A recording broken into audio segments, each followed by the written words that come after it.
आप देख रहे हैं न्यूज़ 18 का डिजिटल प्लेटफॉर्म और मैं हूं आपके साथ जागृति खंतवाल।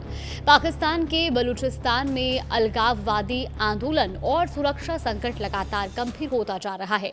बलूचिस्तान में अलगाववादी समूहों और स्थानीय प्रदर्शनकारियों की गतिविधियों के बीच पाकिस्तानी सरकार और सुरक्षा बलों पर दबाव बढ़ा है। प्रांत के कई हिस्सों में सैन्य अभियान, उग्रवादी हमले, नागरिकों के हताहत होने के दावे और बड़े पैमाने पर विरोध प्रदर्शन जारी है। स्थानीय लोगों की नाराजगी नई नहीं है। संसाधनों के असमान वितरण, लापता लोगों और सैन्य कार्रवाई को लेकर लंबे समय से असंतोष रहा है और अब ये नाराजगी और गहरी हो गई है। अलगाववादी समर्थक बलूच समूहों का एक हिस्सा खुद को पाकिस्तान से अलग एक स्वतंत्र वतन के रूप में देखता है और इसी मांग को लेकर आंदोलन कर रहा है। इस पूरे संकट के बीच पाकिस्तान की सुरक्षा व्यवस्था पर भी सवाल उठ रहे हैं। एक तरफ सैन्य कार्रवाइयों की खबरें सामने आ रही हैं, तो दूसरी तरफ खुशदार शहर में लॉकडाउन का ऐलान किया गया है। पुलिस ने इसे अगले आदेश तक सख्ती से लागू करने की बात कही है। नागरिकों को बिना जरूरी काम के घर से बाहर निकलने की मनाही है और नियम तोड़ने पर कार्रवाई की चेतावनी भी दी गई है। इस लॉकडाउन का सीधा असर आम लोगों की जिंदगी पर पड़ रहा है, क्योंकि बाजार बंद है, आने जाने की सुविधाएं प्रभावित हैं और लोगों को रोजमर्रा की जरूरत का सामान जुटाने में भी मुश्किलों का सामना करना पड़ रहा है। सुरक्षा बलों ने खुशदार के अलावा खारान, जेहरी और कालात मूला और जियारत जैसे इलाकों में भी जमीनी और हवाई अभियान बढ़ाए हैं। सूत्रों के मुताबिक खारान जिले के लिजे इलाके में जमीनी सैनिकों के साथ ड्रोन और हेलीकॉप्टर भी सक्रिय हैं। स्थानीय स्रोतों ने दावा किया है कि एक ड्रोन हमले में एक किसान की मौत हुई है और दूसरे नागरिकों की भी हताहत होने की खबरें हैं। हालांकि इन दावों की स्वतंत्र रूप से पुष्टि नहीं हो पाई है। पाकिस्तानी सेना का कहना है कि उसके अभियान संदिग्ध उग्रवादियों को निशाना बनाकर चलाए जा रहे हैं, लेकिन स्थानीय लोगों का आरोप है कि इन कार्रवाइयों का असर आम नागरिकों पर भी पड़ रहा है।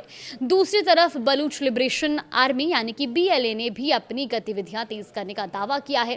संगठन ने एक हफ्ते के दौरान 38 हमलों की जिम्मेदारी लेने और इन हमलों में पाकिस्तानी सेना के 32 जवानों को मार गिराने का दावा किया और इन दावों की भी स्वतंत्र पुष्टि जरूरी है।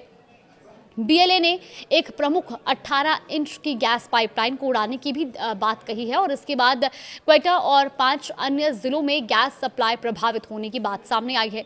इस घटना ने पहले से संसाधनों और सुविधाओं को लेकर नाराज लोगों की परेशानी और बढ़ा दी है। BLA ने पूरे प्रांत में ब्लैक डे का आह्वान करते हुए बहिष्कार की अपील की और इसके बाद सुरक्षा बलों को हाई अलर्ट पर रखा गया। लेकिन कहानी सिर्फ सैन्य कार्रवाई और उग्रवादी हमलों तक सीमित नहीं है। बलूचिस्तान के कई इलाकों में संचार और इंटरनेट सेवाएं भी बाधित की गई हैं।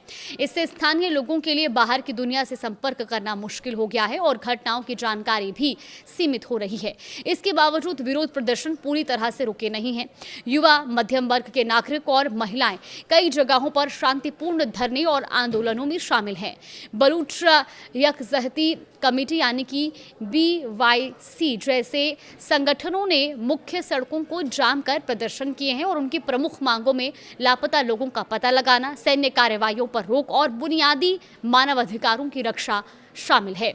प्रदर्शनकारियों का यह भी आरोप है कि इन आंदोलनों को रोकने के लिए सरकार की ओर से बल प्रयोग, गिरफ्तारियां और फायरिंग की गई है और उनका कहना है कि इससे लोगों का गुस्सा और बढ़ रहा है।